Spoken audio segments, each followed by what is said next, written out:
पर्णाभ स्तंभ और पर्णाभ पर्व, तो ये वनस्पति से संबंधित प्रश्न है। तो जानते हैं क्या होता है, तने का रूपांतरण है। जो पर्णाभ स्तंभ है वो तने का एक बदला हुआ रूप है, तने के बदले हुए रूप को पर्णाभ स्तंभ कहते हैं। और जो पर्णाभ पर्व है वो भी तने का एक बदला हुआ रूप है। अगला नंबर है कि पर्णाभ स्तंभ में अनेक पर्व तथा पर्व संधि मिलते हैं। तो जैसे ये गन्ना है और गन्ने में आपने देखा होगा इस तरह से खांच लकीर बनी होती है, उसके खांचे बने होते हैं। तो ये जो खांचे दिख रहे हैं इन्हीं को पर्व संधि कहते हैं।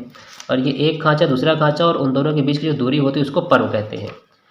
तो पर्णाभ स्तंभ में कई पर्व और कई पर्व संधियाँ मिलती हैं।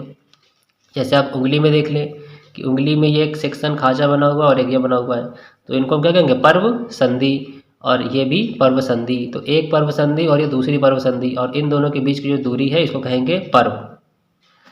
तो ये जो है हमको पर्णाभ स्तंभ में ज़्यादा मिलेंगे, और जो पर्णाभ पर्व होगा उसमें केवल एक पर्व होगा। तो उदाहरण आप अगर ध्यान देंगे, इसको देखेंगे तो आपको और ज़्यादा समझ में आ जाएगा। जैसे नागफनी है, तो नागफनी इसका पर्णाभ स्तंभ का उदाहरण है। तो नागफनी में आपको कई पर्व और कई पर्व संधियाँ मिलेंगी, और नागफनी जो है एक तने का बदला हुआ रूप है। उसी प्रकार से केवल एक पर्व आपको शतावर में मिलेगा, और शतावर का जो पेड़ है इसमें भी जो तना है ये इसका बदला हुआ रूप है।